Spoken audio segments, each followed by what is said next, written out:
Okay, good morning again. Testing on the Orange Channel. Live chat and no camera.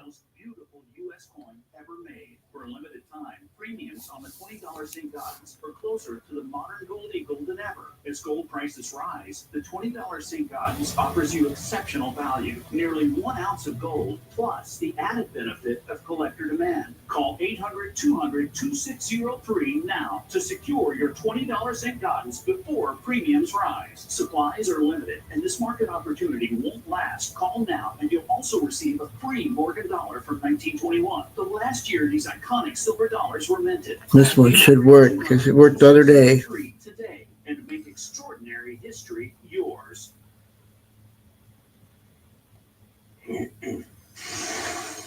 Showbiz Damascus clues that is news. The automaker's planning to offer employee discounts to the general public. The deal will apply to most new models, including the Jeep Wrangler and the Ram light duty pickup truck. It runs from April 4th to April the 30th. The stock price down 7.5%. Now, Shelby Ford Motor Company. The automakers have been having trouble lately. That stock is down a couple of bucks at $9.27, down 2.8%. Andrew Frick is the president of Ford Blue and Model E, and he joins me now. Andrew, can Ford produce a car 100% made in the United States? Well, Stuart, thanks for having me. I really appreciate it. You know, Ford is America's #1 auto manufacturer, and we assemble more U.S. vehicles and we employ more U.S. hourly auto workers than any other OEM. And we want to do more, not less, here in the U.S. 80% of what we sell in the U.S. is assembled right here in the United States. And it would be helpful to have... Oh, my God, it's working. It's working. Hey, Dragonfly, we were the first one in. Can you hear me okay? My camera's off.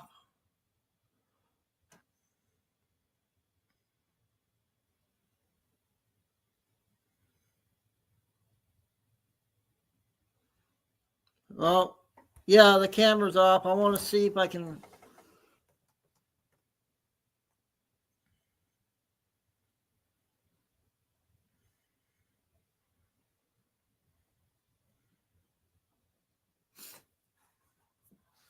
Okay, that's a good start. So I'm going to go see if I can share screen.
About that.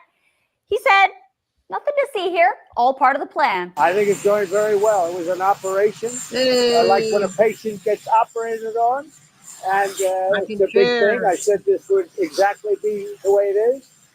We have $6 or $7 trillion coming into our country, a little bit, and we've never seen anything like it. The markets are going to boom, the stock is going to boom, the country is going to boom. and the rest of the world wants to see is there any way they can make a deal. They've taken advantage of us for many, many years. For many years, we've been at the wrong side of the ball, and I'll tell you what, I think it's going to be unbelievable. The thing that people have to talk about. Hey, Angela. Yeah, I've been just going crazy about my live chat, so I guess the brown's not working. Now I got the orange one going. And my camera's off, so I won't have a camera until I fix it. But at least I can share screen and have a show. So yeah, I want to play this hour video. It's pretty good. So I'm going to do some. Thanks, Dragonfly. I'm just going to let's take it easy and don't go on as much. So I might just go ahead and skip this one today and go ahead and start that long video.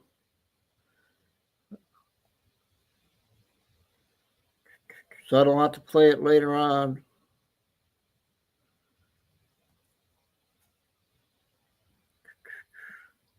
Yeah, I couldn't get none of the chats working yesterday.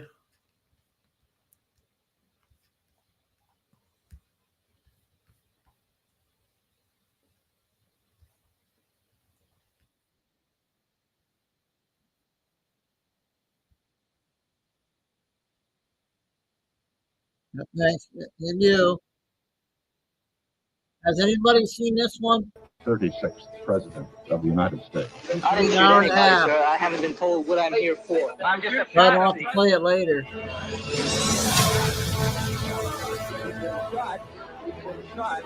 Lee Oswald has been shot. Supporters Israel. of Israel's nuclear weapons program were in fact involved Kennedy in the brother. JFK assassination. There's only one person in the world that John Kennedy trusted unequivocally, and that was Robert Kennedy. Obviously, I was there, but I don't remember any of that.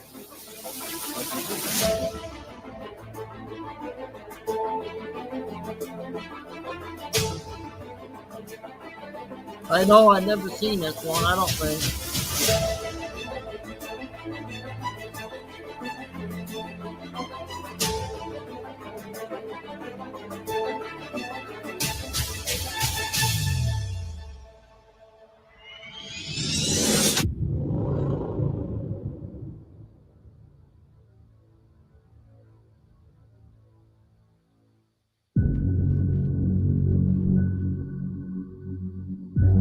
Just after midnight on the 6th of June 1968, Senator Robert Kennedy, candidate to the presidency of the United States, was shot in a back room of the Ambassador Hotel in Los Angeles. He had just been celebrating his victory at the California primaries, which made him the most likely Democratic nominee for the presidential election.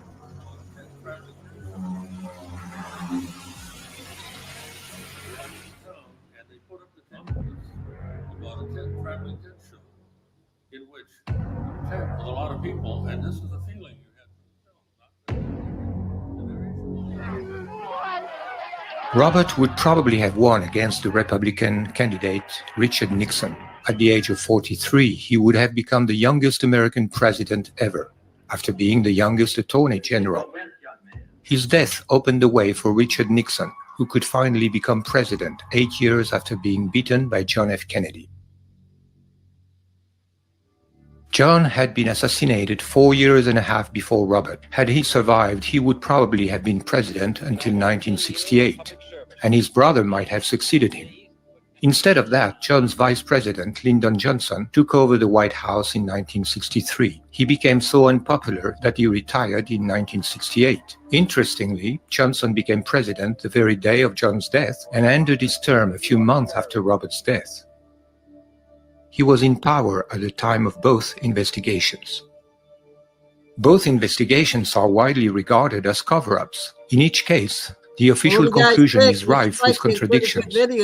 We are going to sum them up in this film, but we will do more. We will show that the key to solving both cases resides in the link between them, and we will solve them beyond a reasonable doubt.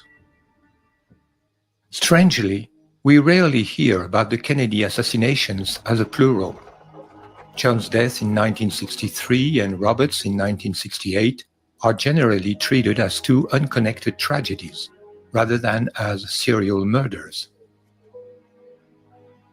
When both killings are connected, it is by the nonsensical notion of a curse on the Kennedy family, rather than by the hypothesis of a common commissioner. This theme of the Kennedy curse, in which is included the plane accident that cost the life to John Kennedy Jr., is often associated to the alleged sins of John and Robert's father, Joseph Kennedy. A more rational explanation must take into account that John and Robert were more than just brothers. They were connected by an unshakable loyalty. All Kennedy biographers stress the absolute dedication of Robert to his elder brother. Robert had successfully managed John's campaign for the Senate in 1952, then his presidential campaign in 1960. John was deeply grateful for his support. Great appreciation to my brother Bobby, who has directed all our primary campaigns and the organization in all of them, as he did in my campaign for the Senate in 1952. And of course, he has been the most essential figure. At the White House, John made Bobby not only his Attorney General, but also his most trusted advisor, even on matters of foreign or military affairs. He insisted, for example, on having him nearby during the whole Cuban Missile Crisis in October 1962. Traditionally, attorneys general have nothing to do with foreign policy. But after the Bay of Pigs, John Kennedy really wanted Bobby by his side, helping him to make the decisions on everything. Because there was only one person in the world that John Kennedy trusted unequivocally, and that was Robert Kennedy. Robert and John's communion of spirit struck their collaborators. No sooner did one of them begin a sentence than the other knew what he was saying. They understood each other so well that they talked in a kind of shorthand. Yet, Robert was very different from John. He was a sincerely religious man, devoted to his family. He had got married at the age of 24, long before his elder brother. With his wife Ethel, also a devout Catholic, he fathered 11 children. Thanks, Dragonfly. This is all about and my father come on tonight. Shared a belief that we are on earth for a short period of time, and that we are actually children of God. We prayed every night that John Kennedy would be the best president ever, and that my father would be the best attorney general ever. What John most appreciated in Robert was his sense of justice and the integrity of his moral judgment. It is Robert, for example, who encouraged John to fully endorse the cause of the Black civil rights movement. We are confronted primarily with a moral issue. It is as old as the scriptures and is as clear as the American Constitution.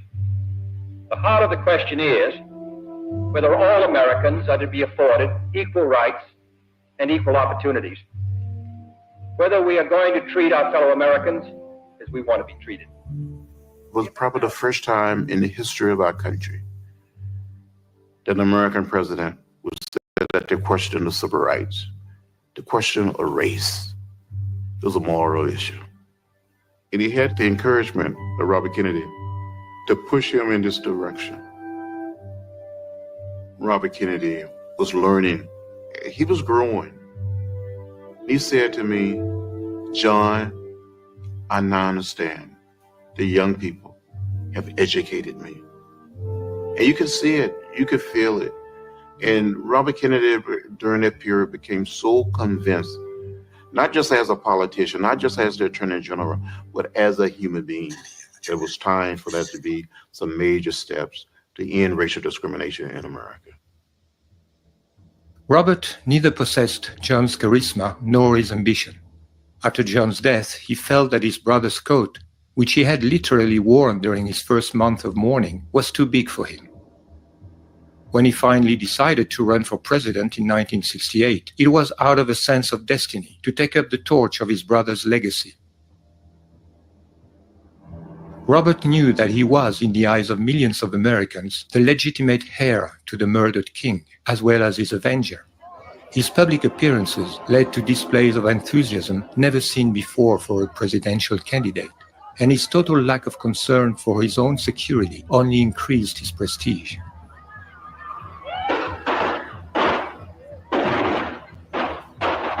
What sounded like shots turned out to be Chinese firecrackers.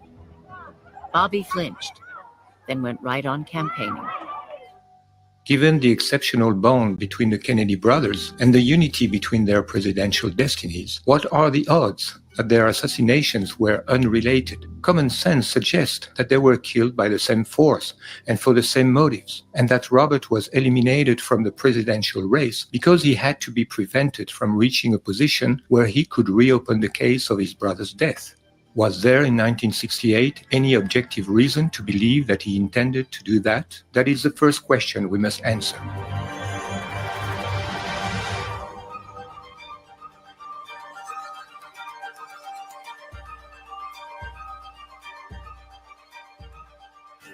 Did Robert Kennedy plan to reopen the investigation on his brother's assassination? That question has been positively answered by David Talbot in his book Brothers, The Hidden History of the Kennedy Years, published in 2007 by Simon & Schuster. Talbot shows that Robert had never believed in the conclusion of the Warren Commission report that Lee Harvey Oswald was the sole assassin of his brother. His son, Robert Kennedy Jr., recently confirmed it. Knowing what to expect from Johnson, Robert had refused to testify before the Warren Commission, but he was compelled to write a statement saying that he knew of, quote, no credible evidence to support the allegations that the assassination of President Kennedy was caused by a domestic or foreign conspiracy, end of quote. To his close friends who asked him why he wouldn't voice his doubt publicly, he said, "There is nothing I can do about it, not now." Robert was alienated and closely monitored by the new president, Lyndon Johnson, and his friend, FBI Director Edgar Hoover. Although still officially Attorney General, he knew he was powerless against the forces that had killed his brother. Yet, Robert lost no time to start his own investigation. A mere week after JFK's death, November 29, Bill Walton, a friend of the Kennedys, traveled to Moscow and passed to Nikita Khrushchev via a trusted agent a message from Robert and Jacqueline Kennedy. According to the memo found in the Soviet archives in the 1990s by Alexander Fursenko and Timothy Naftali, Robert and Jackie wanted to inform the Soviet leader that they believed John Kennedy had been, quote, the victim of a right-wing conspiracy, that only RFK could implement John Kennedy's vision, and that the cooling that might occur in US-Soviet relations because of Johnson would not last forever. At the same time, Robert started his own investigations. He first asked CIA Director John McCone, a Kennedy friend, to find out if rogue agents within the agency had anything to do with the plot. Then, in March 1964, suspecting a vengeance from organized crime, he contacted mobster Jimmy Hoffa, his sworn enemy, whom he had battled for 10 years, and whom he suspected of having taken revenge on his brother. A face-to-face encounter was organized between the two men on an airport runway, and Robert came out convinced of Hoffa's innocence. Robert also asked his friend Daniel Moynihan to search for any complicity in the Secret Service, responsible for the president's security. With the publication of the Warren Commission report, Robert had the confirmation that he could not expect anything from his government as long as Johnson was in power. He also knew that his own investigations were under surveillance. He contacted a former MI6 officer that he knew from the time his father had been ambassador in London. This British officer, in turn, contacted some trusted friends in France. With the tacit support of Charles de Gaulle, arrangements were made for 2 French intelligence operatives to conduct, over a 3-year period, a quiet investigation that involved hundreds of interviews in the United States. Their report, replete with innuendo about Lyndon Johnson and right-wing Texas oil barons, was delivered to Bobby Kennedy only months before his own assassination in June of 1968. After Bobby's death, the last surviving brother, Senator Ted Kennedy, showed no interest in the material. The investigators then hired a French writer to edit the material into a book under the pen name of James Hepburn. The book was first published in French under the title L'Amérique brûle, then in English under the title Farewell America. Robert Kennedy had planned to run for the American presidency in 1972, but the escalation of the Vietnam War precipitated his decision to run in 1968. I am announcing today my candidacy for the presidency of the United States. Another factor may have been the opening of the investigation by New Orleans District Attorney Jim Garrison in 1967. Garrison was allowed to view Abraham Zapruder's 8mm film confiscated by the FBI on the day of the assassination. This film, despite evident tampering, shows that the fatal shot came from the front of the president, and therefore not from the schoolbook depository located behind him, where Oswald was supposed to be shooting from. I looked at the wound again. I wanted to know and remember this the rest of my life. And the rest of my life, I will always know he was shot from the front. The Warren Commission investigation concluded the shots came only from behind. Dr. Crenshaw says they're wrong. The bullet struck about where and passed about where? From here, right, through. Although the official reports suppressed their testimonies, many witnesses said that shots were fired from behind a fence on what is known as the grassy knoll, which was on the right front of the limousine at the moment of the shooting. Pourtant, au cours de son enquête, la commission Warren a écarté toutes les preuves de coups de feu provenant du grassy knoll. Mais les témoignages sont là. The shot came from behind the wooden fence. There's no doubt whatsoever in my mind. Garrison would later claim that Robert gave him a discreet message of support through a common friend, letting him know that he was going to, quote, blow the whole thing wide open when he is president. Robert also confided to his friend William Atwood, then editor of Look magazine, that he, like Garrison, suspected a conspiracy, but that he couldn't do anything until he gets control of the White House. In conclusion, there can be little doubt that, had he been elected president, Robert Kennedy would have done everything possible to reopen the case of his brother's assassination in one way or another. This certainly did not escape John's murderers. They had no other option but to stop him. This first conclusion is a sufficient reason to conduct a comparative analysis of both Kennedy assassinations in search of some converging clues that might lead us on the track of a common mastermind. Let us begin with Robert's assassination, and let us first focus on the very special profile of his alleged killer.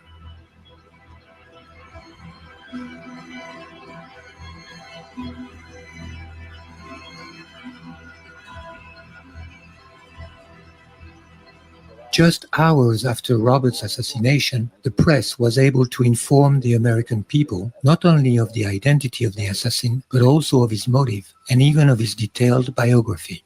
24-year-old Sirhan Bishara Sirhan was born in Jordania and had moved to the United States when his family had been expelled from West Jerusalem in 1948.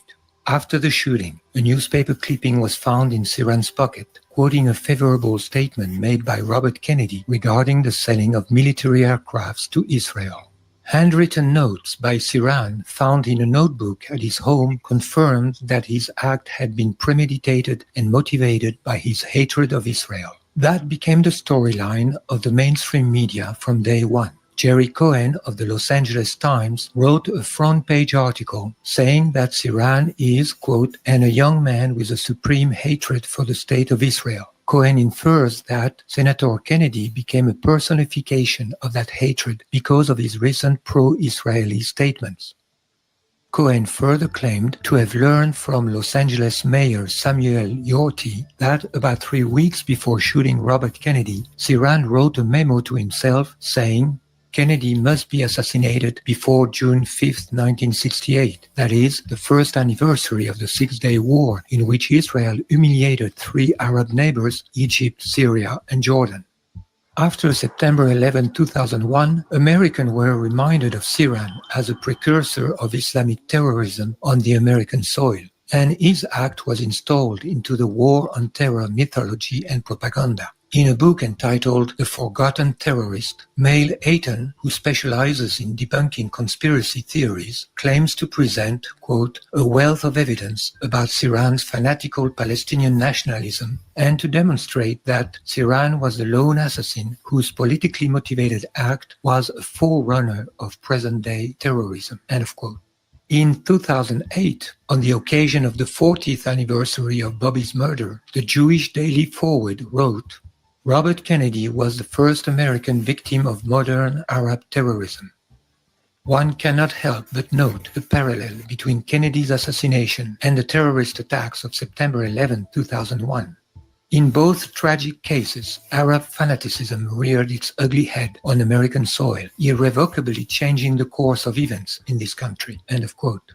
Writing for the Boston Globe, Sasha Issenberg recalled that the death of Robert Kennedy was, quote, the first taste of the political violence in the Middle East. He quotes Harvard professor Alan Dershowitz as saying it was perceived as an act of violence motivated by hatred of Israel and of anybody who supported Israel. It was in some ways the beginning of Islamic terrorism in America. It was the first shot, end of quote.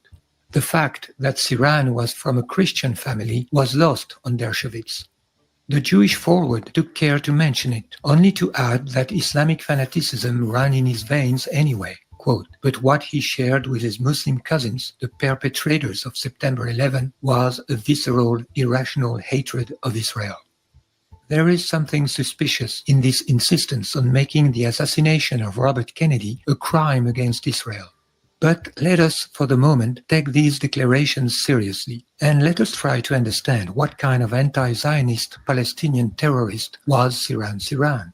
While studying his case more closely, perhaps we can learn something about the very nature of the Arab terrorism that has now become a familiar leitmotif of the mainstream narrative in our post-9/11 world. The first question is, did Sirhan really kill Robert Kennedy?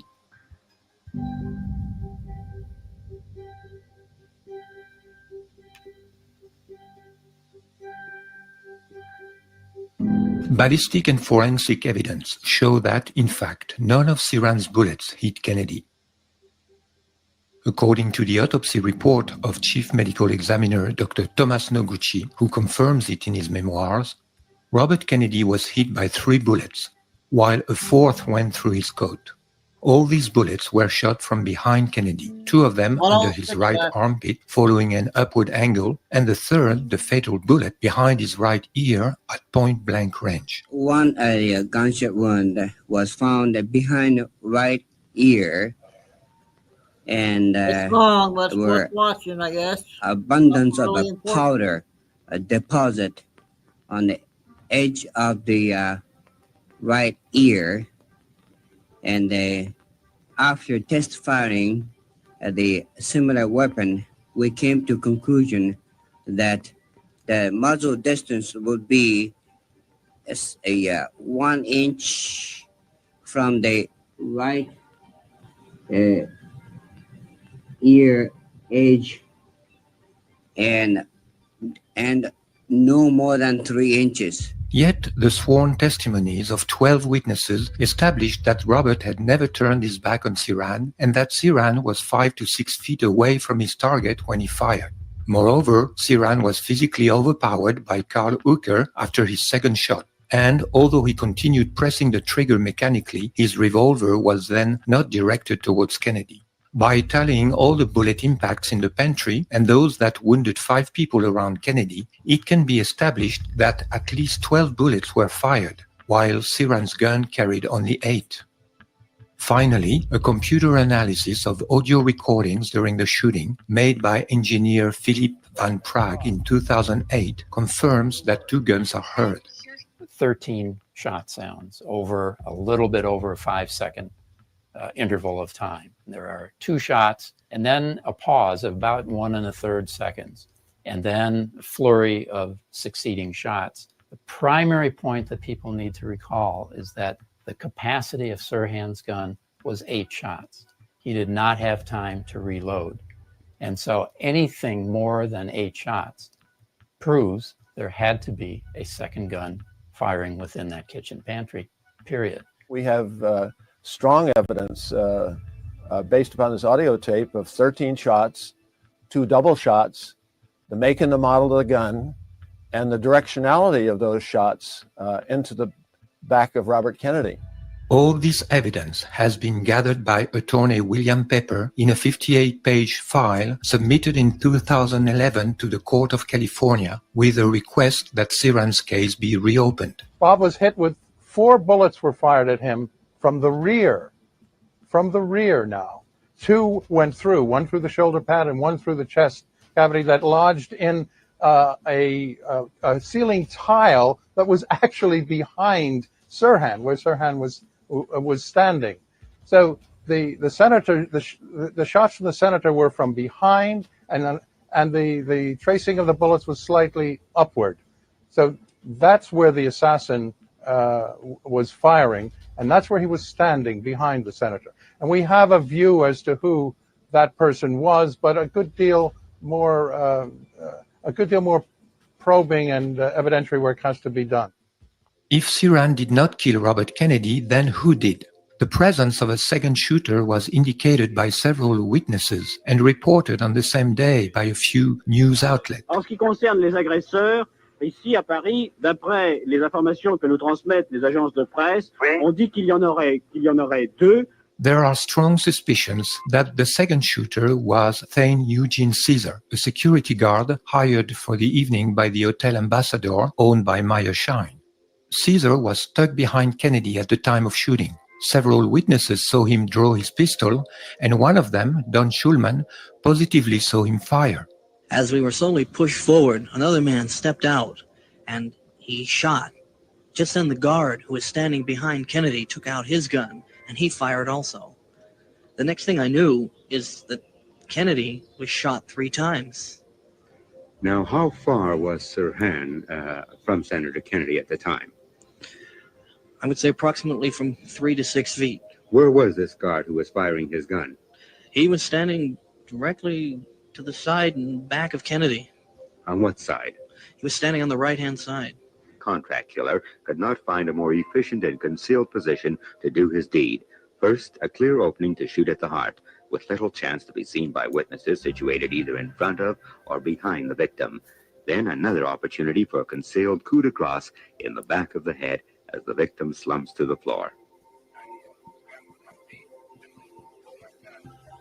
Incredibly, Caesar's weapon was never examined, and he was never interrogated, even though he did not conceal his hatred for the Kennedys. He told police he had sold his .22 3 months before the assassination. A receipt proves that it was sold after the assassination. The person who made out this receipt confirmed Caesar told him at the time of the sale, be careful of this weapon, it was involved in a police shooting. He was the obvious first suspect. The police brushed him off and never investigated him further. Even if we assume that Sirhan was the assassin of Robert Kennedy, another aspect of the case raises question. According to several witnesses, Sirhan seemed to be in a state of trance during the shooting and in a state of disorientation just after. More importantly, Sirhan has always claimed that he has never had any recollection of his act, even though, on the suggestion of his attorney, he admitted to have done it. For this, he was sentenced to death penalty. But the death penalty was abolished in California soon after, and his sentence was turned into life imprisonment. 50 years after the fact, Sirhan continues to claim, however, I not only have never been able to remember what happened in that place at that time, but I have not been able to remember many things and incidents which took place in the weeks leading up to the shooting. What do you remember about the shooting, if you're willing to talk about that? I was there, but I don't remember the exact moment. I don't remember pulling my gun out of my body or whatever it was located, and I don't remember aiming it at any human being. I don't remember any of that. Since 1968, several psychiatric analyses, including lie detector tests, have confirmed that Sirhan's amnesia is not faked. Therefore, experts in hypnosis and mental manipulation believe that Sirhan has been submitted to hypnotic programming. It was obvious that he had been programmed to kill Robert Kennedy and programmed to forget that he'd been programmed. This hypothesis is consistent with some repetitive lines written in a notebook found in Sirhan's room, which are reminiscent of automatic writing.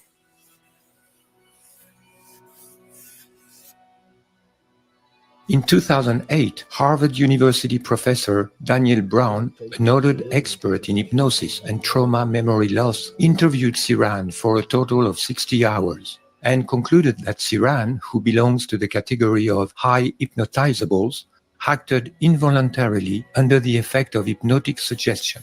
His action of firing the gun was neither under his voluntary control nor done with conscious knowledge, but is likely a product of automatic hypnotic behavior and coercive control. End of quote. During his sessions with Dr. Brown, Sirhan could remember having been accompanied by an attractive woman before suddenly finding himself in a shooting range with a weapon he did not know. According to Brown's report, quote, Sirhan responded to a specific hypnotic cue given to him by that woman to enter range mode, during which Sirhan automatically and involuntarily responded with a flashback that he was shooting at a firing range at circle targets. End of quote. Months after Sirhan recalled these details, attorney William Pepper was able to prove that, just days before the assassination, Sirhan had visited a firing range accompanied by an unknown instructor and had signed the register. Yep. With the help of Professor Brown, Sirhan was also able to remember that his instructor had a falling mustache, which fits the description of famous hypnotist William Joseph Bryan Jr., whom other evidence also incriminates. Bryan makes no secret of having worked for the Air Force in the brainwashing section. His biggest claim to fame was to have exposed by hypnosis the Boston Strangler, Albert DeSalvo, who thereafter confessed to the crime. Bryan often bragged about it.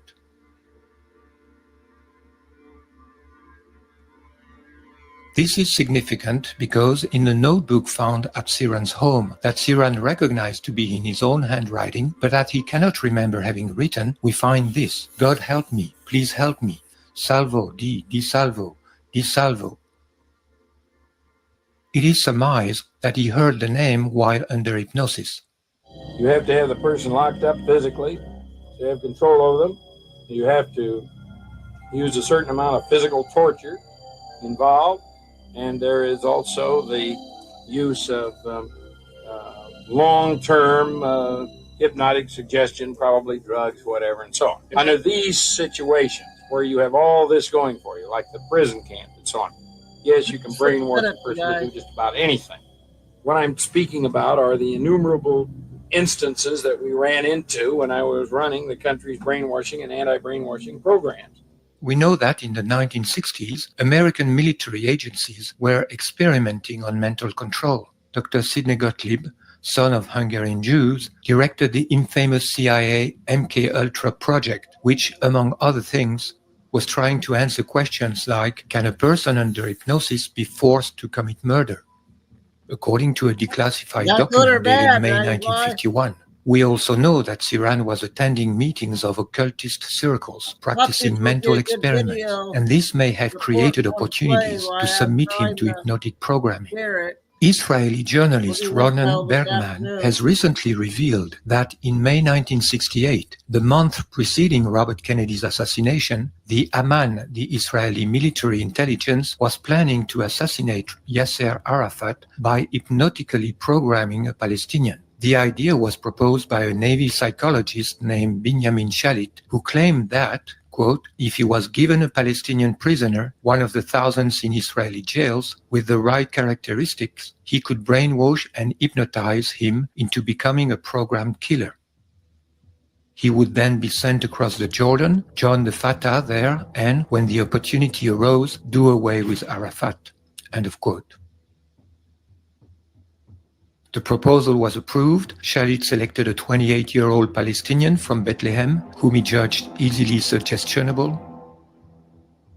The operation failed, but it proved that in 1968, precisely, Israel was experimenting methods of assassination identical to the one used against Robert Kennedy.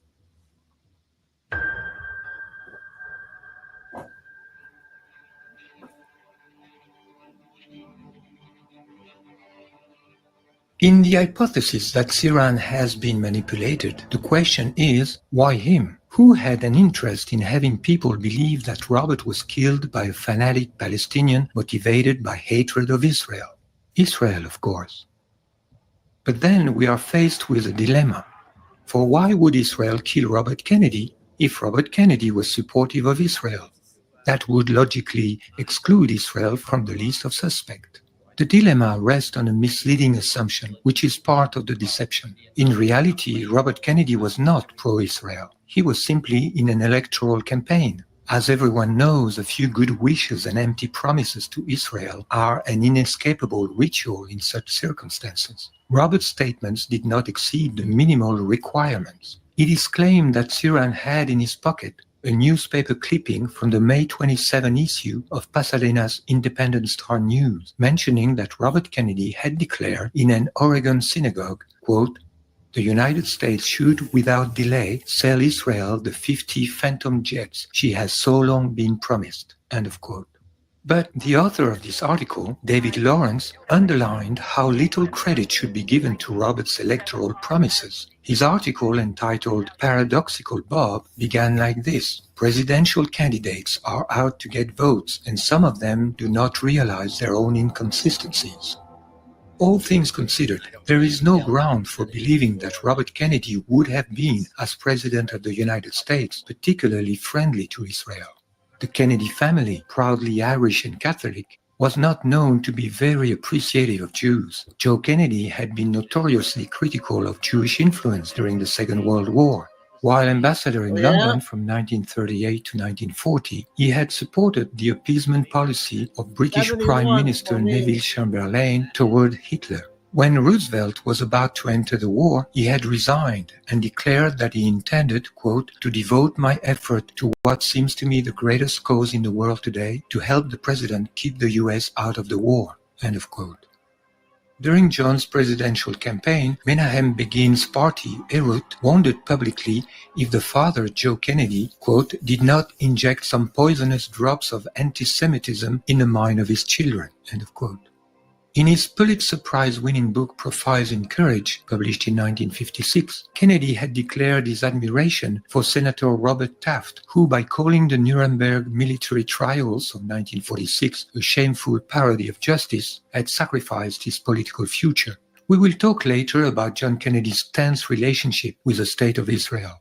As for his brother, he had not been in his brother's government a particularly pro-Israel attorney general. He had infuriated Zionist leaders by supporting an investigation led by Senator William Fulbright of the Senate Committee on Foreign Relations, aimed at registering the American Zionist Council as a foreign agent, subject to the obligations defined by the Foreign Agents Registration Act of 1938, which would have considerably hindered its efficiency. After the assassination of John Kennedy, the American Zionist Council escaped this procedure, and its lobbying division, the American Israel Public Affairs Committee, AIPAC, became the most powerful lobby in the United States and an indispensable instrument for the corruption and intimidation of American elected officials and for the control of American foreign policy. It was Nicholas Katzenbach, whom Johnson put at the head of the Department of Justice to replace Robert Kennedy, who buried the case against the American Zionist Council. Katzenbach is also known as having strongly recommended to the new president, Lyndon Johnson, a commission of inquiry to establish as soon as possible that Oswald was the only assassin of Kennedy. In conclusion, it is only by an outrageous hypocrisy that the Jewish Daily Forward could write on June 6, 2008, quote, "In remembering Bobby Kennedy, let us remember not just what he lived for, but also what he died for, namely the precious nature of the American-Israeli relationship," end of quote. Robert Kennedy's death had not been a bad thing for the American-Israeli relationship. As a US president, would Robert have saved Israel from disaster in 1973, like Nixon and Kissinger, by providing her with unlimited military support against Egypt? It is unlikely. Rather, Robert Kennedy was a great loss for the Arab world, as had his brother John before him. Of course, the fact that the Zionist media lied when granting Robert Kennedy some kind of posthumous certificate of goodwill towards Israel and thereby provided Israel with a kind of fake alibi is not a sufficient reason for accusing Israel of having murdered Robert. Even the fact that the masterminds of the plot chose as their programmed instrument an anti-Zionist Palestinian and thereby stirred a strong anti-Palestinian feeling among Americans at the same time as getting rid of Robert, does not prove that Israel was involved. What is lacking for a serious presumption is a plausible motive, and the motive of Robert's assassination, as we said before, must be found not in what Robert was declaring publicly during his campaign, but rather in what he confided only to his close friends, his intention to reopen the investigation on his brother's death. What would an unbiased investigation conducted under the supervision of Robert in the White House have revealed? This is what we must now determine.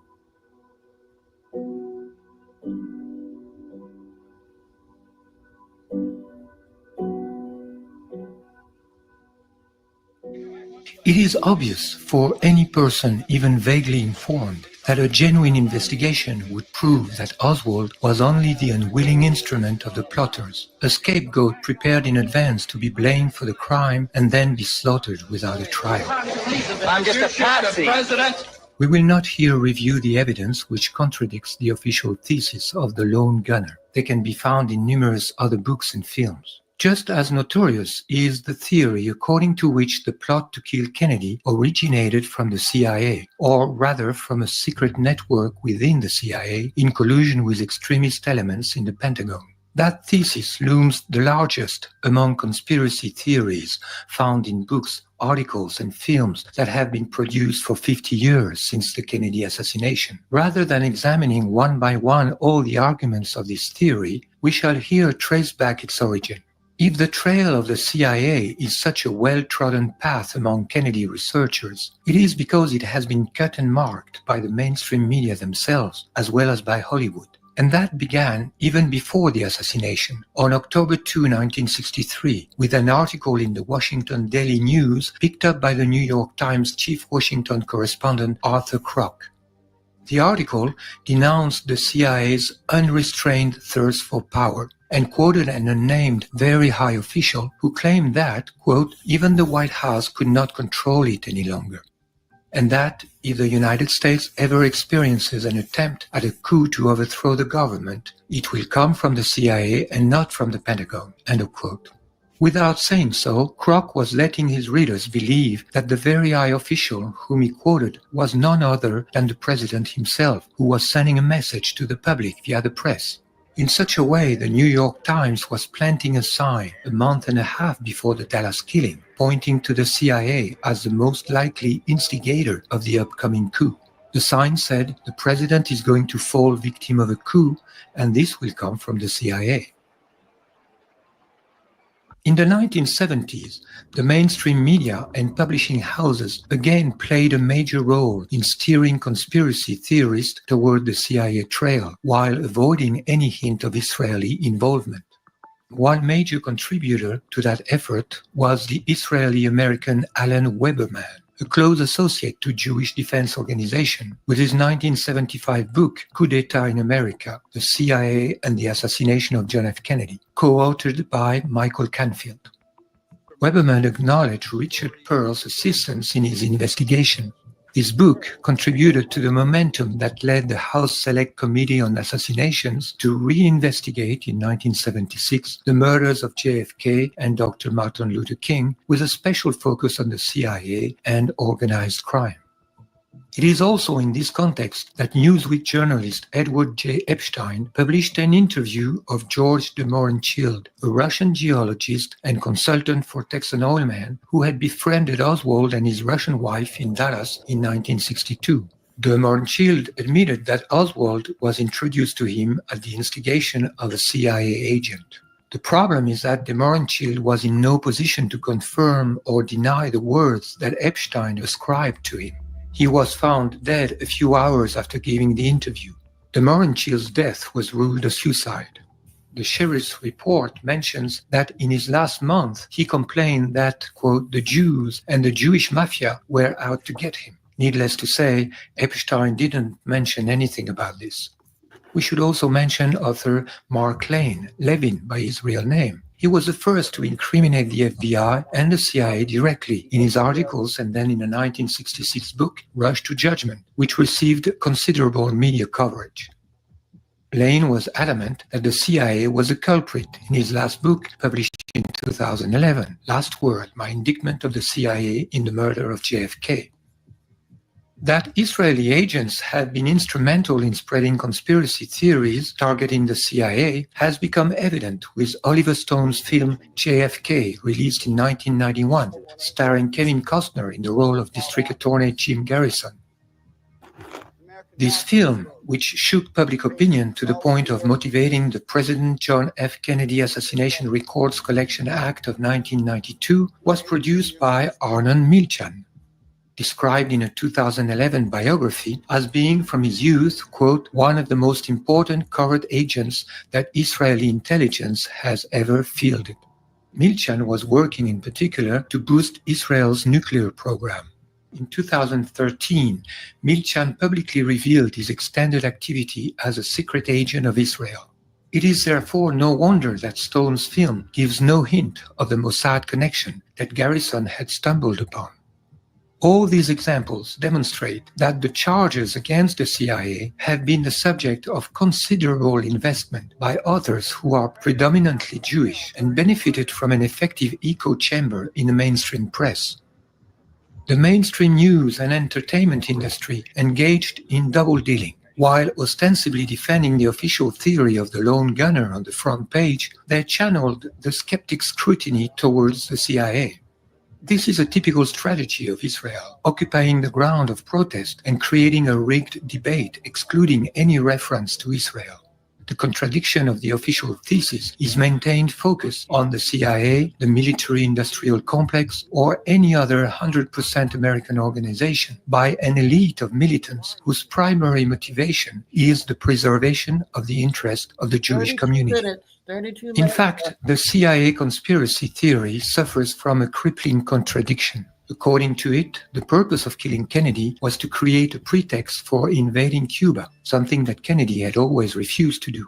With Oswald groomed as a pro-Castro communist, the Dallas shooting was staged as a false flag attack to be blamed on Cuba, according to the CIA theory.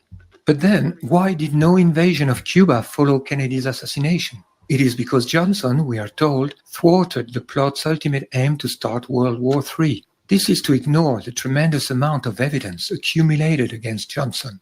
In fact, I believe the CIA thesis was originally pushed forward to counter the more natural and more popular thesis of a conspiracy headed by Johnson with Hoover's complicity.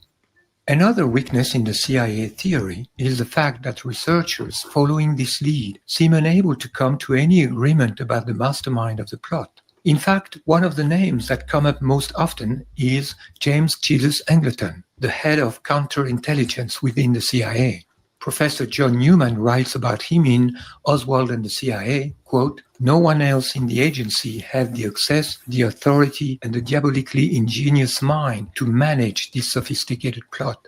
But, as a matter of fact, Angleton was also the Mossad liaison for the CIA, as head of the CIA's Israel office, and he is widely recognized as having been an Israeli Moor. One of his biographers, Tom Mangold, states, Angleton's closest professional friends overseas came from the Mossad, and he was held in immense esteem by his Israeli colleagues and by the State of Israel, which was to award him profound honors after his death. Moreover, it has been revealed by reporter Joe Trento of the Sunday News Journal that it was Angleton himself who, in the 70s, played a key role in keeping the CIA under scrutiny by leaking to the press a secret memo he had written himself about the embarrassing presence of CIA agent Howard Hunt in Dallas on November 22, 1963.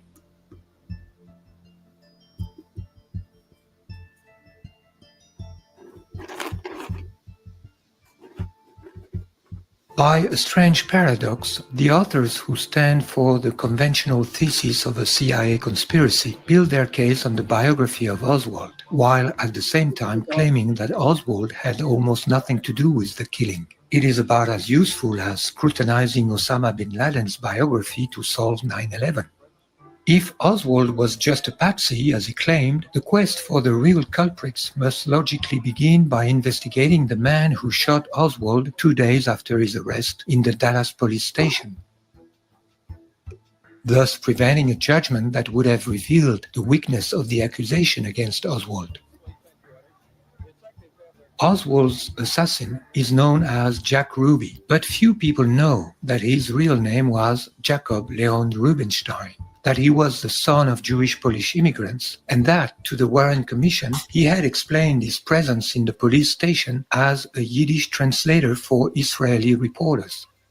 Originally from Chicago, Ruby was a member of the Jewish underworld, known as the Yiddish Connection. His mentor was Los Angeles gangster Mickey Cohen, whom he had known and admired since 1946. Cohen was the successor of the famed Benjamin Siegelbaum, known as Bugsy, one of the bosses of Murder Incorporated, the most brutal crime syndicate in the US.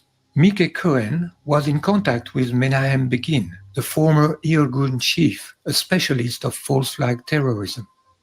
Cohen was infatuated with the Zionist cause, as he explained in his memoir, quote, "Now I got so engrossed with Israel that I actually pushed aside a lot of my activities and done nothing but what was involved with this Irgun war." End of quote.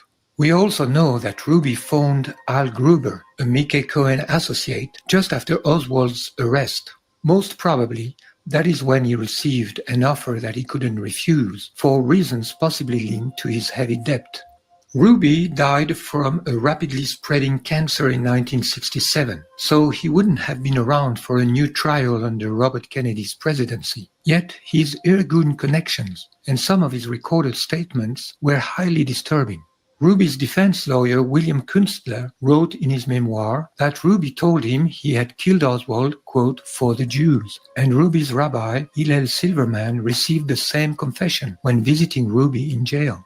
Ruby is only an intermediary link in a conspiracy that begins with the ambush of Dallas, extends to the cover-up of the Warren Commission, and involves a pact of silence with the directions of the major media.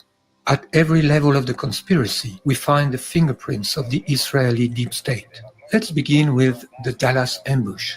JFK's trip to Dallas had no official character and was sponsored by a powerful business group known as the Dallas Citizens Council. Kennedy was on his way to the reception organized in his honor when he was shot. The Dallas Citizens Council was a powerful group dominated by Jewish businessmen like the wealthy Julius Sheps, described by Brian Edward Stone in The Chosen Folks, Jews on the Frontiers of Texas, as, quote, "a member of every synagogue in the city and de facto leader of the Jewish community," end of quote. Abraham Zapruder, the man who filmed the assassination of John Kennedy and sold his film for $150,000 to Life magazine, was also a member of the Dallas Citizens Council. He was a clothing manufacturer whose headquarters happened to be located in the Dallas Textile Building, or Daltex, where one of the snipers' nests was located, according to JFK researchers who have studied the firing trajectories. Interviewed the same day on television, Zapruder could not hide his satisfaction. The host committee inviting Kennedy was chaired by another influential figure of the wealthy Jewish community in Dallas, advertising executive and PR man Sam Bloom. According to former British intelligence officer Colonel John Hugh Wilson, it was Bloom who, quote, "suggested that the police make Oswald accessible to the press." He also suggested, against the explicit advice of the local FBI, that they move the alleged assassin from the Dallas police station to the Dallas County Jail in order to give the newsman a good story and pictures, end of quote. It was during this transfer that Oswald was shot by Ruby. Hugh Wilson also writes, when the police later searched Ruby's home, they found a slip of paper with Bloom's name, address, and telephone number on it. After the Dallas tragedy, Israel's Zionim were also busy fabricating the official lie. Apart from the chairman, Earl Warren, chosen for his figurative role as Chief Justice, all key people in the investigative commission were either personal enemies of Kennedy, like Allen Dulles, the CIA director fired by Kennedy in 1961, or ardent Zionists, like Arlen Specter, who, at his death in 2012, was mourned by the Israeli government as, quote, an unswerving defender of the Jewish state, end of quote. Arlen Specter was the inventor of what came to be called the magic bullet theory, a single bullet supposed to have caused 7 wounds to John Kennedy and John Connally sitting before him in the limousine, and later found in pristine condition on a gurney in Parkland Memorial Hospital in Dallas. In conclusion, at every step of the plot, we find a Zionist cabal, including businessmen, politicians, and gangsters, not forgetting media executives, all devoted to Israel. The most plausible motive for Israel to kill Kennedy has been revealed by 2 books in the 1990s, The Samson Option by Seymour Hersh, then Israel and the Bomb by Avner Cohen. And the lead has been followed up in 2007 by Michael Karpin in The Bomb in the Basement. What these investigators reveal is that John Kennedy, informed by the CIA in 1960 that Israel was developing its own nuclear weapons in the Dimona complex in the Negev desert, was firmly determined to force Israel to renounce it, and engaged in a showdown with David Ben-Gurion, who was both Israel's prime minister and defense minister. Ben-Gurion was convinced that by trying to prevent Israel from acquiring the bomb, Kennedy was endangering the very survival of the Jewish state to which he had devoted his entire life. Ben-Gurion wrote in one of his last letters to JFK, "Mr. President, my people has the right to exist, and this existence is in danger." Kennedy, however, remained unyielding. In a letter dated June 15, 1963, he demanded an immediate first visit, followed by regular visits every 6th month. Otherwise, he wrote, this government's commitment to and support of Israel could be seriously jeopardized.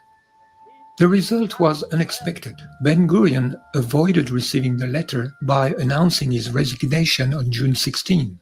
As soon as a new Prime Minister Levi Eshkol took office, Kennedy sent him a similar letter dated June 5, 1963, but never got an answer. Did Ben-Gurion resign in order to deal with Kennedy from a deeper level? This is not implausible, because 11 days after resigning, Ben-Gurion was more committed than ever to provide Israel with the nuclear weapon. He said in a speech, "I do not know of any other nation whose neighbors declare that they wish to terminate it, and not only declare, but prepare for it by all means available to them. Our numbers are small, and there is no chance that we could compare ourselves with America's 180 million or with any Arab neighboring state. There is one thing, however, in which we are not inferior to any other people in the world. This is the Jewish brain, and the Jewish brain does not disappoint. Jewish science does not disappoint. I am confident that science is able to provide us with the weapons that will serve the peace and deter our enemies." End of quote. 5 months later, Kennedy's death relieved Israel of all pressure to stop its nuclear program and of all risk of publicity on this program. John McCone, the CIA director named by Kennedy to inform him about Israel's Dimona project, resigned in 1965, complaining about Johnson's complete lack of interest. According to historian Stephen Green, perhaps the most significant development of 1963 for the Israeli nuclear weapons program occurred on November 22. On a plane flying from Dallas to Washington, D.C., Lyndon Johnson was sworn in as the 36th President of the United States following the assassination of John F. Kennedy. Lyndon Johnson's White House saw no Dimona, heard no Dimona, and spoke no Dimona when the reactor went critical in early 1964. End of quote. Kennedy's determination to make Israel's Dimona project abort was only part of the Kennedy problem. Kennedy had committed himself to Arab heads of state to support UN Resolution 1994 for the right of return of the 800,000 Palestinian refugees expelled in 1947-48. For the last time on November 20, 1963, the United States delegation to the United Nations put this issue back on the agenda, causing a strong protest in Israeli circles. On top of that, since the first month of his presidency, Kennedy behaved very warmly toward Nasser, Israel's worst enemy. Historian Philip Muhlenbeck writes, while the Eisenhower administration had sought to isolate Nasser and reduce his influence through building up Saudi Arabia's King Saud as a conservative rival to the Egyptian president, the Kennedy administration pursued the exact opposite strategy. After Kennedy's death, American foreign policy was reversed again, without the American public being aware of it. Johnson cut the economic aid to Egypt and increased the military aid to Israel, which, according to Stephen Green, reached $92 million in 1966, more than the total of all previous years combined. For 50 years, the Israeli trail in the Kennedy assassination has been smothered, and anyone who dares mention it is immediately ostracized. American Congressman Paul Findlay nevertheless wrote in March 1992 in the Washington Report on Middle East Affairs, "It is interesting to note that in all the words written and uttered about the Kennedy assassination, Israel's intelligence agency, the Mossad, has never been mentioned." End of quote. One single author has seriously investigated that trail, Michael Collins Piper, in his 1995 book, Final Judgment, The Missing Link in the JFK Assassination Conspiracy. Piper was largely ignored by the mainstream of the Kennedy Truth Movement, but his work has made a strong impact. In 2013, in his foreword to a collection of letters by Kennedy, including those addressed to Ben Gurion about Dimona, Martin Sandler writes about Piper's work, of all the conspiracy theories, it remains one of the most intriguing. End of quote. It is in fact a theory widespread in Arab countries. Libyan leader Muhammad Gaddafi believed it. كندي الذي قرر أن يفتش مفاعل ديمونة وأصر على تفتيشه ليتأكد من أنه يصنع أسلحة ذرية وإلا لا، ورفض الإسرائيليون، وأخيرا أصر هو على التفتيش.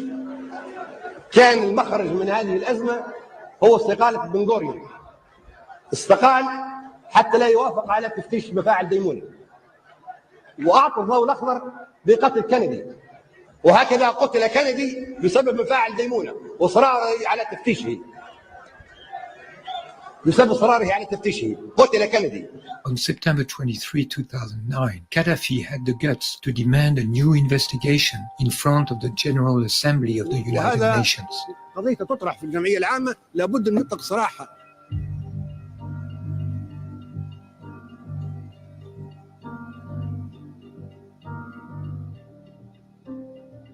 Several investigators have identified Lyndon Johnson as the mastermind of the Kennedy assassination. It is beyond doubt that the plotters acted with the foreknowledge that Johnson, who immediately stepped in as head of state after Kennedy's death, would cover them.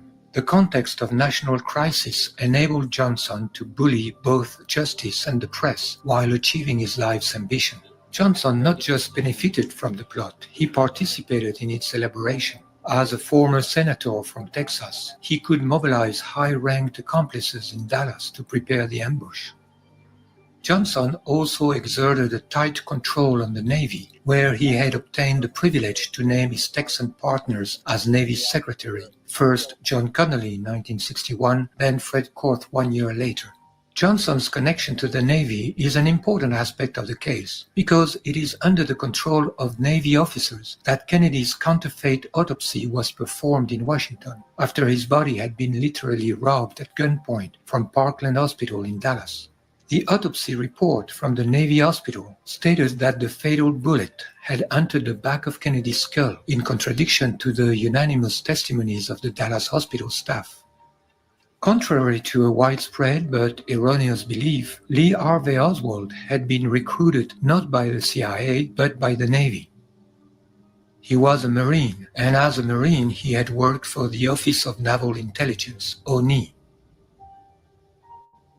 Johnson had actually taken advantage of his connections in the Navy to participate in the greatest corruption ever recorded at that time. His accomplice, Fred Korth, was forced to resign as Navy Secretary in November 1963, only weeks before the Dallas coup.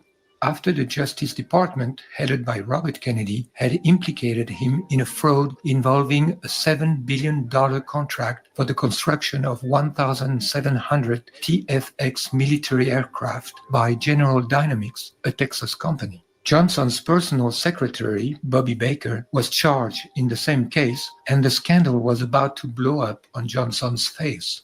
Because of this mounting scandal and other suspicions of corruption, Kennedy was determined to change vice president for his upcoming re-election campaign. While in Dallas the day before the president's visit, Richard Nixon publicized the rumor of Johnson's removal, as the Dallas Morning News reported on the morning of November 22. Instead, Johnson became president that very day. Many Americans immediately suspected Johnson's involvement in the Dallas coup, and all the more after the publication in 1964 of a book by James Evetts Haley, A Texan Look at Lyndon,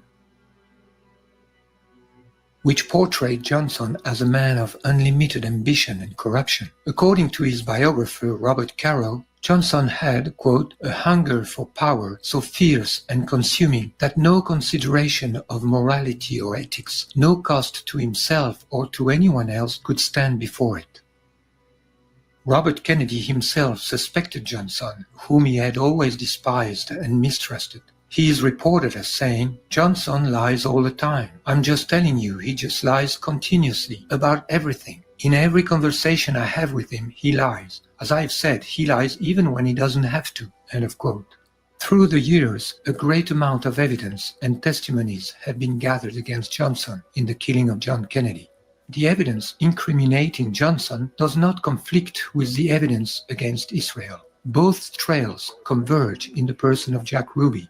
The hypothesis that Ruby acted with knowledge of Johnson's involvement is a likely explanation for some of his odd statements to the Warren Commission.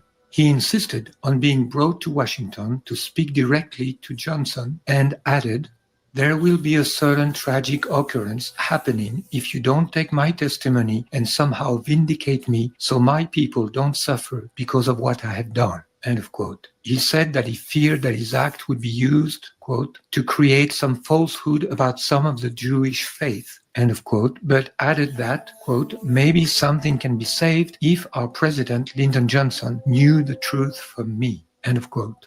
Ruby seemed to have attempted to send a message to Johnson through the commission, or rather a warning that he might spill the beans about Israel's implication if Johnson did not intervene in his favor. We get the impression that Ruby expected Johnson to get him out of prison, just as in 1952 Johnson had managed to avoid prison for his killer Malcolm Wallace, although found guilty of first-degree murder on Johnson's sister's lover who had tried to blackmail Johnson. Yet Johnson did nothing to get Ruby out of jail, and Ruby was sentenced for life. Ruby's sense of betrayal explains why in 1965, after giving a brief press conference, Ruby implicitly accused Johnson of Kennedy's murder. I want to correct what I stated before. He was vice president. Remember I said he was vice president? Yes, I did when I mentioned about Adlai Stevens. If he was vice president, there would never have been no assassination of that beloved President Kennedy. Did you explain again? Well, the answer is the man in office now. Ruby's full statement to the Warren Commission was leaked to journalist Dorothy Kilgallen and published in the New York Journal American in August 1964. Kilgallen also interviewed Jack Ruby and boasted afterwards of being about to break the real story and publish the biggest scoop in the century. But Kilgallen was found dead by an overdose of barbiturates and alcohol on November 8, 1965. As for Ruby, he was put into solitary confinement and he died in 1967, officially from a rapidly spreading cancer.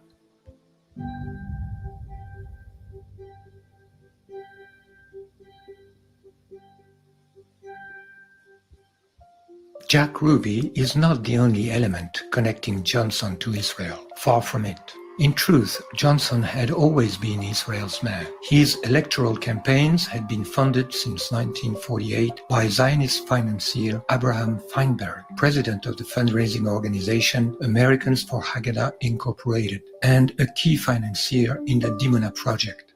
It is the same Abraham Feinberg who, after the Democratic primaries in 1960, made the following proposal to Kennedy, as Kennedy himself reported to his friend Charles Bartlett. "We know your campaign is in trouble. We're willing to pay your bills if you let us have control of your Middle East policy." It was also two strong supporters of Israel, Washington Post publisher Philip Graham and his main columnist Joseph Alsop, who finally convinced Kennedy to take Johnson as his running mate. Most probably, they blackmailed Kennedy with proofs of his adulterous adventures, of which Edgar Hoover, a close friend of Johnson, was well informed. According to Evelyn Lincoln, Kennedy's personal secretary for 12 years, quote, "Jack knew that Hoover and LBJ would just fill the air with womanizing," end of quote.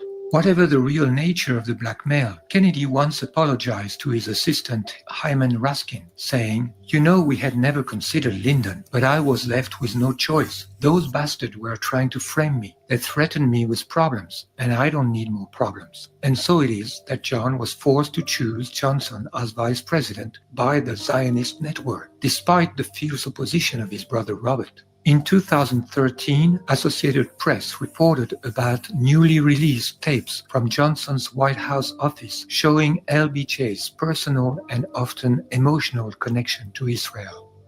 An article from the Five Towns Jewish Times, running under the title "Our First Jewish President, Lyndon Johnson," elaborates on that end, and after recalling Johnson's continuous support of Jews and Israel in the 40s and 50s, then his role in the crafting of the pro-Israel UN Resolution 242 in November 67, concludes, "President Johnson firmly pointed American policy in a pro-Israel direction. In a historical context, the American emergency airlift to Israel in 1973, the constant diplomatic support, the economic and military assistance, and the strategic bonds between the two countries can all be credited to the seeds planted by LBJ." End of quote. The article also mentions that research into Johnson's personal history indicates that he inherited his concern for the Jewish people from his family. His aunt, Jessie Johnson Hatcher, a major influence on LBJ, was a member of the Zionist Organization of America.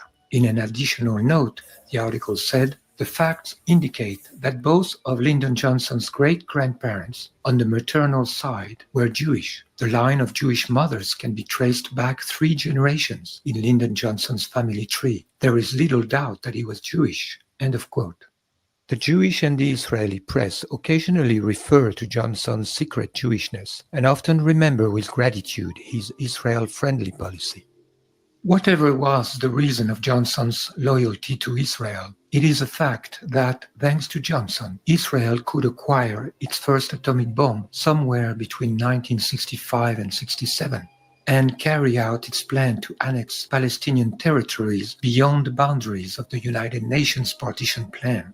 By leaning on the Pentagon and CIA oaks, who had previously been bridled by Kennedy, Johnson intensified the Cold War and created the climate of tension which Israel needed in order to demonize Egyptian President Nasser and reinforce Israel's own stature as an indispensable US ally in the Middle East.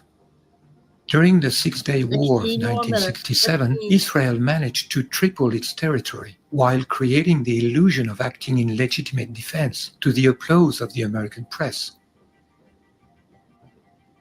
The lie could not deceive American intelligence agencies, but Johnson had given the green light to Israel's attack and even authorized James Angleton of the CIA to give Israel the precise positions of the Egyptian air bases, which enabled Israel to destroy them in just a few hours. 4 days after the start of the Israeli attack, Nasser accepted the ceasefire request from the UN Security Council. It was too early for Israel, who had not yet achieved all her objectives in terms of conquest. That is when, on June 8, Israel attacked the USS Liberty, an unarmed NSA spy ship stationed in international waters of Sinai. They drop napalm and strafe its decks with rockets, cannon fire, and armor-piercing rounds before trying to sink it with torpedoes.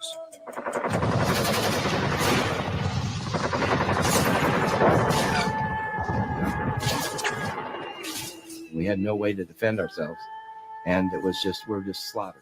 The ship was bombed, strafed, and torpedoed during 75 minutes by Israeli Mirage jets and 3 torpedo boats, while Johnson from the White House intervened to prohibit the nearby Sixth Fleet from rescuing it. Even the lifeboats were machine-gunned. The attack would have been blamed on Egypt if it had succeeded, that is, if the ship had sunk and its crew had been exterminated. The operation would then have given Johnson a pretext for intervening on the side of Israel against Egypt. But it failed. The USS Liberty affair was suppressed by a commission of inquiry headed by Admiral John Sidney McCain II, father of John McCain III, who recently supported ISIS terrorists against Syria. Everyone in the national security team recommended arming ISIS. Johnson accepted Israel's spurious targeting error explanation. What's more, Johnson rewarded Israel by lifting the embargo on offensive military equipment. US-made tanks and aircrafts immediately flowed to Tel Aviv. This failed false flag attack is evidence of Johnson's secret complicity with Israel, implying high treason against his own country.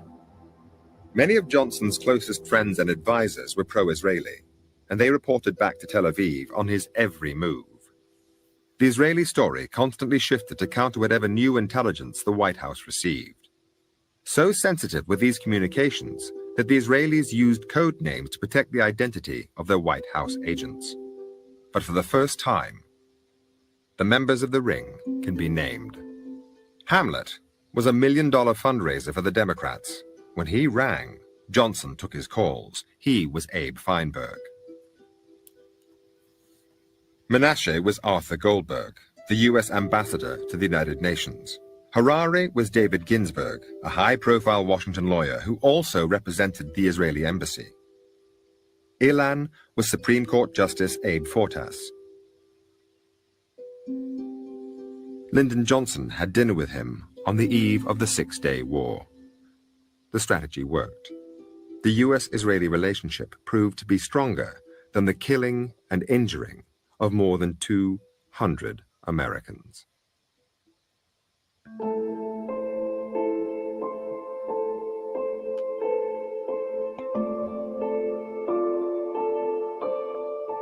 In conclusion, besides the fact that John and Robert were brothers, their assassinations have at least 2 things in common: Johnson and Israel. First, their deaths are precisely framed by Johnson's presidency, which was also marked by other political assassinations, such as Martin Luther King's. Johnson was in control of the 2 investigations on John and Robert's murders. Secondly, in both cases, the central element that contradicts the official story strongly suggests the implication of the Israeli deep state. In the case of Robert, it is the choice of the manipulated patsy, which was obviously meant to disguise Robert's assassination as an act of hatred against Israel. In the case of John, it is the identity of the man tasked with killing the patsy, a Jewish gangster linked to the Irgun. These 2 common elements in the Kennedy assassinations, Johnson and Israel, are themselves closely linked because Johnson was a man acting for Israel just like Ruby, although at a higher level.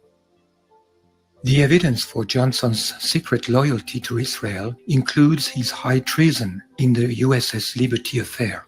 The causal link between the 2 assassinations then becomes clear. Even if Robert had been pro-Israel, which he was not, Israel and Johnson would have had a compelling reason to eliminate him before he got to the White House and reopened the investigation on his brother's death. In order to solve the mystery of John Kennedy's assassination, we simply have to look into the 2 other assassinations that are connected to it. On the one hand, the assassination of Oswald, the man whose trial could have exposed the real plotters, and on the other hand, the assassination of Robert Kennedy, the man who would have reopened the case if he had reached the White House. And both of these assassinations bear the signature of the Israeli deep state.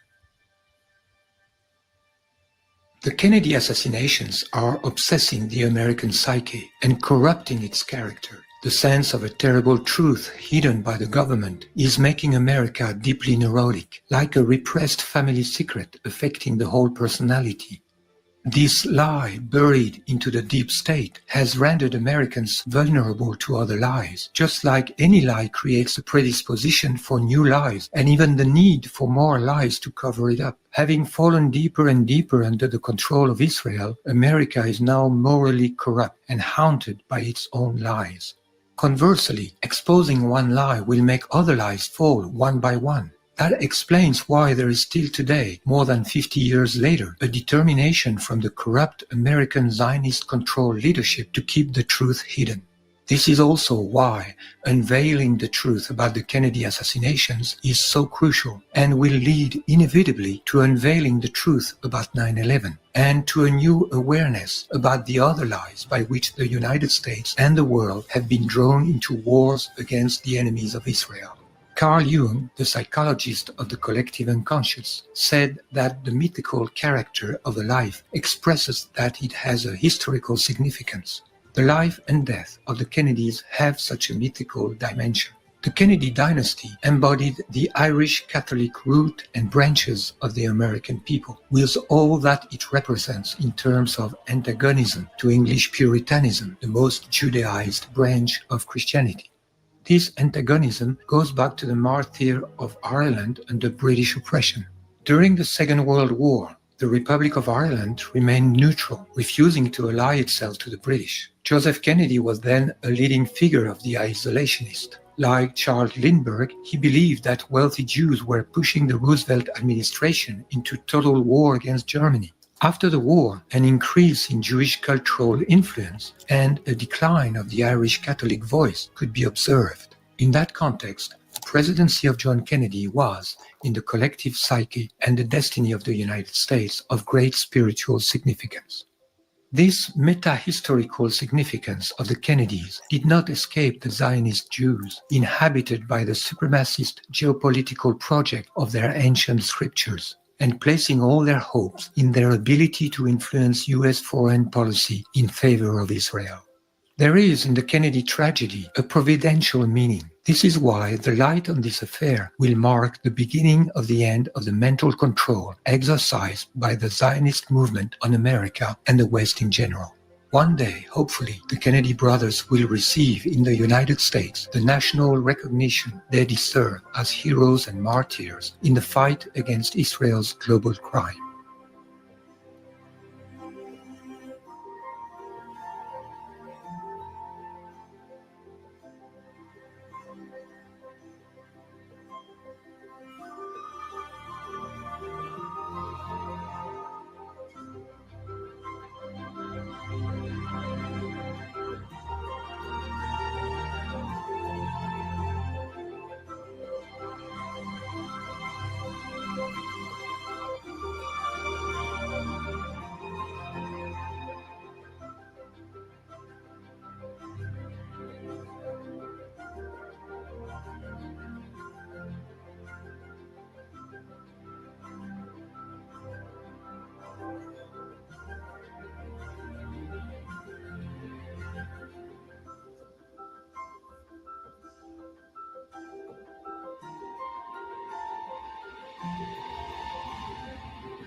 President Kennedy's son, John Kennedy Jr., embodied the Kennedy myth in the heart of all Americans. The route seemed traced for him to become president one day. He died on July 16, 1999, with his pregnant wife and his sister-in-law, when his private plane suddenly and mysteriously nosedived into the ocean a few seconds after he had announced his approach on Martha's Vineyards Airport. John Jr. was literally born with the Kennedy presidency. From the minute he came into this world, he had been in the national spotlight. As Americans watched him grow up in the White House, they developed a strong affection for him. The iconic image of little John saluting his father's coffin on the day of his 3rd birthday encapsulated a nation's grief and impressed on millions of Americans the dream of seeing him reclaim the Oval Office one day. For in the American collective psyche, the Kennedys represented royalty, and JFK Jr. was the legitimate heir to the throne. In 1995, John launched his political magazine George. Under the appearance of superficiality, it engaged in controversial issues of deep politics that reflected John's interest for conspiracy issues. For example, in December 1996, George was the only mainstream magazine exploring the inconsistencies of the official report on the explosion of Flight TWA 800 soon after leaving JFK International on July 17, 1996. The National Transportation Safety Board claimed it was an accident, although 375 witnesses saw one or two bright flare objects hit the plane, many of them believing it was a missile.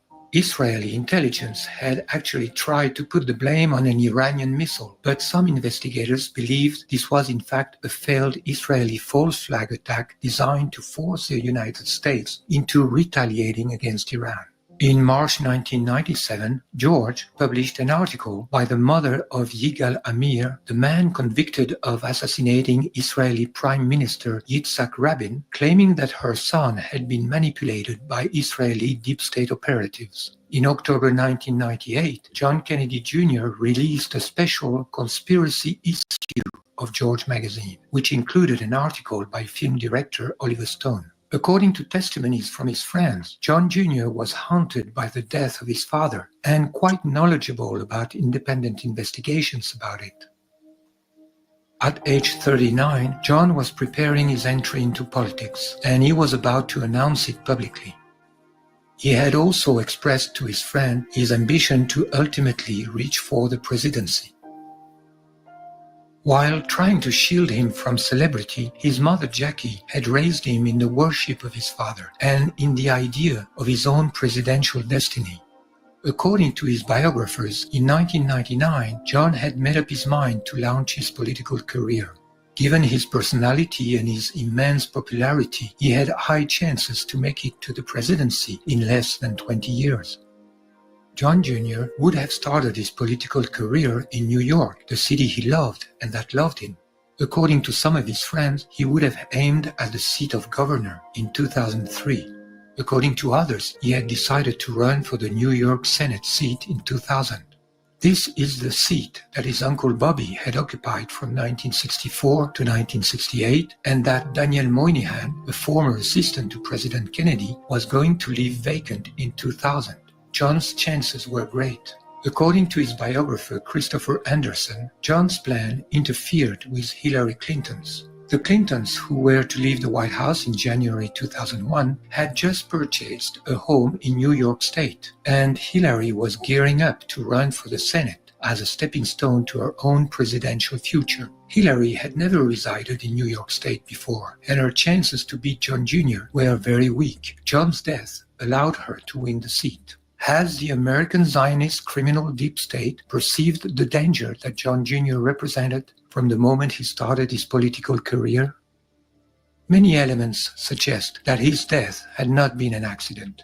Several witnesses testified having heard or seen his plane explode. Its sudden and steep fall cannot be explained as a pilot's error, as claimed by the official report. On the order of President Clinton, the rescue and recovery missions were conducted under national security conditions by the Navy, and the investigation was supervised by the same people in the National Transportation Safety Board who had falsified the investigation on TWA 800. Once the bodies were recovered, no autopsy was conducted. They were cremated and their ashes scattered at sea in a Navy ceremony, although this was not in the tradition of either families. John would certainly have wished to be buried beside his father and mother.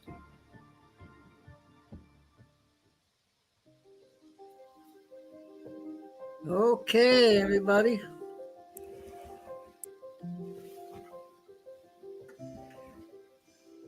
History class is all over today.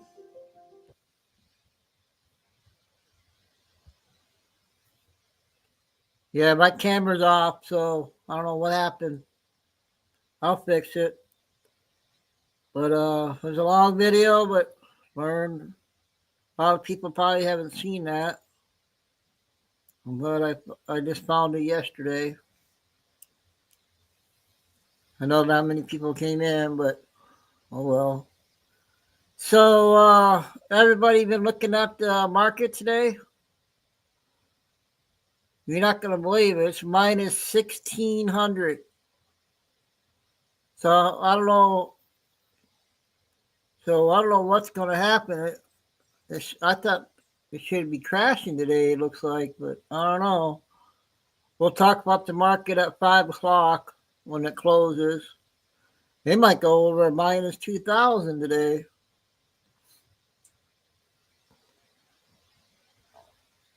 So I got it all set up. If you guys can sign in for the 5 o'clock show.